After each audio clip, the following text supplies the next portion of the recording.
ሰላም ጤና ይስጥልኝ። እንዴት አላችሁ? የመከርቲው ቻናል ቦታ በያላችሁበት ሀገር በያላችሁበት ሁኔታ ሰላማችሁ እንዴት ነው? እግዚአብሔር ይመስገን ሰላም ነን። እንግዲህ ትላንትና የነ አቶ መስፍንን ኬዝ ላይ ያየነው ነገር እጅግ በጣም በሚባል ሁኔታ አስደንግጦን ብዙዎቻችን እንቅልፍ ተኝተን እንዳላደርን በጣም እርግጠኛ ነኝ። ለእኔ በበኩሌ እንቅልፍ ሸሽቶኝ ነው ያደረው። ማን ነው? ምንድን ነው? ምን ሆኑ? ተጎዱ ይሆን ወይ? እንዴት ነው? ለምንስ እንደዚህ አደረጉ የሚለው ሀሳብ ሲንጠኝ ነው ያደረው። እንግዲህ ዛሬ ደርሶ አንድ ያንዳቸውን እንግዲህ ቪዲዮ ዛሬ እስከምናይ ድረስ ሁላችን በምጥ ላይ እንዳለን እርግጠኛ ነኝ። እግዚአብሔር አምላክ ግን ክፏቸውን አያሰማን። ይሄ ብዙ ሰው የፈጀ ሰው እንደዚህ በቀላሉ የሚላቀቅ ሰው አይደለም። እውነት ለመናገር ከሆነ በእንደዚህም አይነት ሁኔታ እሱን መግጠሙ ብዙ እንትን አልመሰለኝም። እኔ አዝኛለሁ። አንደኛ በአቀራረባቸው ራሱ እሱ መሳሪያ ይዞ ፊት ለፊታቸው ደግኖ እንዳትበላሽ እያለ እነሱ ግን በዚህ አይነት ሁኔታ መቼም ሰውየው እነዚህ ልጆች ቢይዙትና ቢያገኙት እንደማይለቁት ያውቃል። የሚጠብቀውንም ነገር ስለሚያውቅ ብዙም ቁጭት ብዙም ነገር ደግሞ ውስጡ ስላለ ብዙም ንዴት ውስጡ ስላለ በእነሱ የደረሰበት ኪሳራ እጅግ ትልቅ ስለሆነ እነሱን አንድ ነገር አድርጎ ማድረግ ነው የሚፈልገው። ስለዚህ እሱ በእንደዚህ አይነት ሁኔታ እነሱ ግን መቅረጽ ድምጻቸውን ብቻ ይዘው እንነጋገር ለዚህ ነው ለዛ ነው ማለቱ እሱን ይገባዋል። እንደሚገባው እኮ ሰው አይደለም። ስለዚህ አንድ ምን ማለት እንደምችል አላውቅም። እውነት ሊተርፉ ይችላሉ የሚለው ስጋት እጅግ በጣም ነው ያሳሰበኝ። ልምድ ያለው የዘመናት የብዙ ጊዜ ልምድ ያለው ሰው ነው።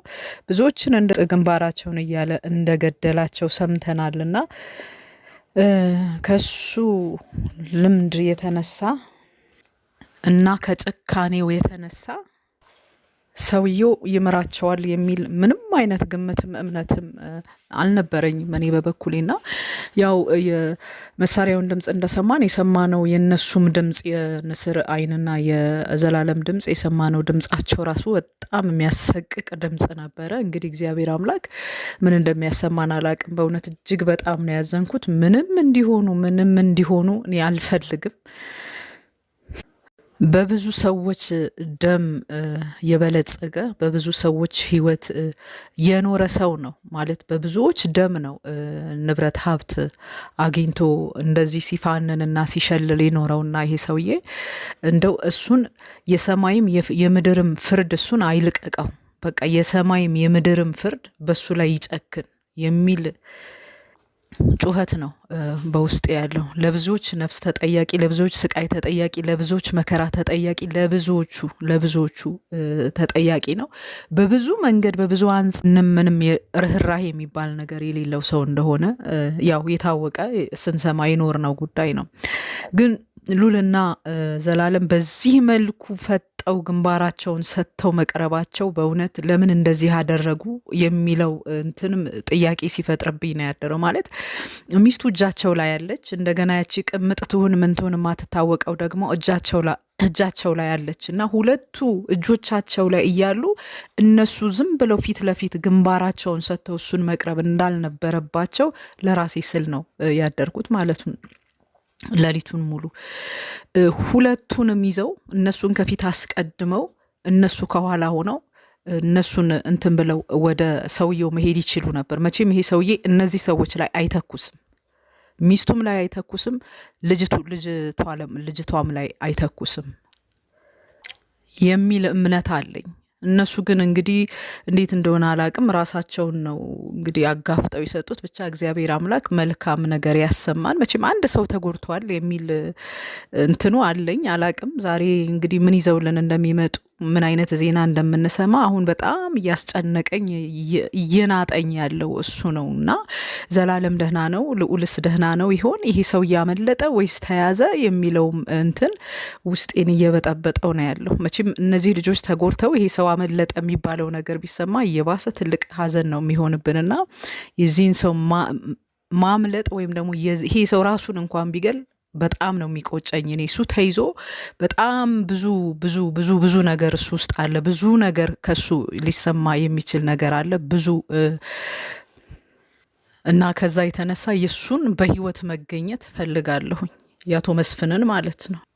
ከሰው የተፈጠረ የማይመስል ርህራሄ የሚባል የሌለው ሰብአዊነት የማይሰማው ሁልጊዜ ከራሱ ውጪ ሌላ ምንም አይነት ሀሳብ የሌለው በንዋይ ፍቅርና በገንዘብ ፍቅር አይምሮ ልቡ ሁለ ነገሩ የተደፈነበት በምድር ላይ እንደዚህ አይነት ሰው መገኘቱ ራሱ በጣም የሚገርም ነው። እንግዲህ ለብር ብሎ በጣም ብዙዎችን ነው መከራ ውስጥ የከተተው፣ ብዙዎችን ነው ከመኖር ወደ አለመኖር ያሻገረው፣ ብዙዎችን ነው የመከራና የስቃይ ሰው ያደረገውና ምን አይነት ህሊና፣ ምን አይነት አይምሮ፣ ምን አይነትስ ትምህርት ሲማር ተምሮ ሲያስተምርም እንደከረመ እኔ አላቅም። የዚህ ሰው ተማሪዎች የነበሩ ሰዎች ግን ምን አይነት ልጆች ይሆኑ ዛሬ ምን አይነት ፍሬ አፍርቶ ይሆን ይሄ ሰውዬ? በዚህ ኬዝ ውስጥ መቼም የተመለከትነው እጅግ በጣም ብዙ ምሁራኖች ናቸው፣ የዩኒቨርሲቲ መምህራን ናቸው፣ የዩኒቨርሲቲ ሰቃይ ተማሪዎች ናቸው። እነሱ በቃ ትምህርት ለምኔ ያስባሉ ወይም ደግሞ ያሉ ሰዎች ናቸው የሚመስሉት። ትምህርት ከንቱ፣ መማር ከንቱ። ሰው ስንት ዓመት ደክሞ አይኑን አፍዞ ስንት ነገሮችን እንትን ብሎ ተምሮ ትልቅ ደረጃ ላይ ደርሶ እንደገና ወርዶ በእንደዚህ አይነት ከንቱ የተዋረደ ተግባር ላይ ሲገኝ መቼም በጣም የሚያሳዝን ነው። ይሄ እርግማን ነው፣ መቼም እርግማን ነው ልንለው የምንችለው እርግማን ነው። ተረግመው ነው እነዚህ ሰዎች እንደዚህ የሆኑት። የተመረቁ ሰዎች ቢሆኑ ኖሮ መልካምን ስራ ለመስራት አይምሯቸው፣ ህሊናቸው፣ ነፍስ መንፈሳቸው የነቃና የቀና የሆኑ ነበርና ምን ማለት እንደሚቻል አላቅም። ብቻ ግን የልዑልና የዘላለም ነገር እጅግ በጣም በቃ ሰቅዞ ይዞኛል። ምን ይሆን የምሰማው ማታ ላይ እነሱ ሲመጡ ምን ይሆን የሚሰማው? ማን ነው የተጎዳው? በምንስ አይነት ደረጃ ይሆን እንደዚህ የሆኑት? እንግዲህ ሁኔታውን ስንመለከት እሱ መሳሪያ ይዞ ፊት ለፊታቸው ነው እንዳትበላሽ እያለ፣ እነሱ ግን በዚህ አይነት ሁኔታ መቼም ሰውየው እነዚህ ልጆች ቢይዙትና ቢያገኙት እንደማይለቁት ያውቃል። የሚጠብቀውንም ነገር ስለሚያውቅ ብዙም ቁጭት ብዙም ነገር ደግሞ ውስጡ ስላለ ብዙም ንዴት ውስጡ ስላለ በእነሱ የደረሰበት ኪሳራ እጅግ ትልቅ ስለሆነ እነሱን አንድ ነገር አድርጎ ማድረግ ነው የሚፈልገው። ስለዚህ እሱ በእንደዚህ አይነት ሁኔታ፣ እነሱ ግን መቅረጽ ድምጻቸውን ብቻ ይዘው እንነጋገር ለዚህ ነው ለዛ ነው ማለቱ እሱን ይገባዋል። እንደሚገባው እኮ ሰው አይደለም። ስለዚህ ምን ማለት እንደምችል አላቅም። ግን ልዑልና ዘላለም አንድ ብልጠት መጠቀም ነበረባቸው። ማለት ይሄ ሰው እነሱን ፊት ለፊት ካገኛቸው መቼም እንደው ቢችል በጥርሱ ራሱ ቦጫጭቆ ቢለቃቸው በዚህ የሚደሰት ሰው ነው አይደለም መሳሪያ።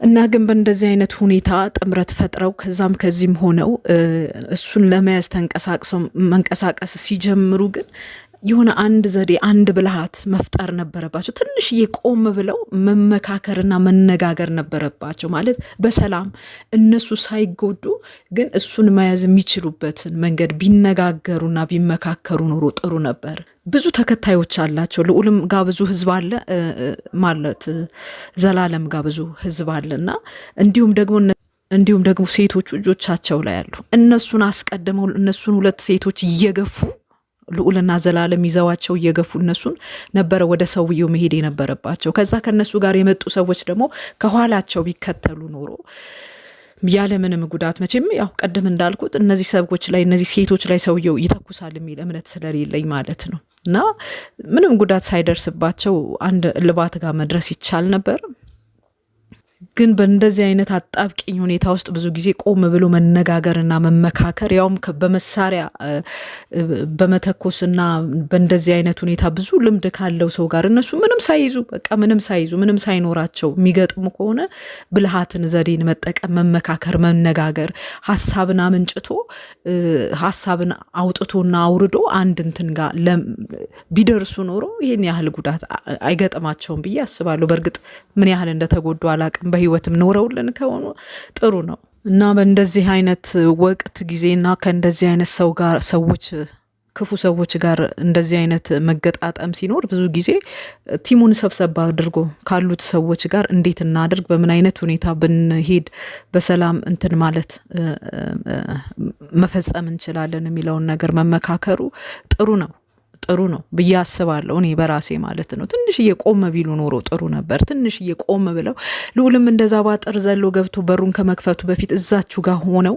እንዴት አድርገን ልንይዘው እንችላለን የሚለው፣ ምክንያቱም ይሄ ሰው ያለ መሳሪያ የሚንቀሳቀስ ሰው አይደለም። ይሄ የታወቀ ነገር ነው። ቢመካከሩ ኖሮ መመካከር ጥሩ ነው። ምክር ጥሩ ነው። ምክር ባለበት ብዙ ድል እንዳለ እግዚአብሔር ቃል ይናገራልና እንግዲህ ብቻ የሆነው እንደዚህ ሆኗል። እግዚአብሔር መልካምን ነገር ለሁላችንም ያሰማን እላለሁኝ። ማለት ለልባችን ሐዘን የሚሆን ነገር እንዳንሰማ ዛሬ ብዬ እመኛለሁኝ። የእግዚአብሔር ሰላም ከሁላችንም ጋር ይሁን። ለቻናሌ አዲስ የሆናችሁ ሰዎች ሰብስክራይብ በማድረግ ቤተሰብ ሁኑ።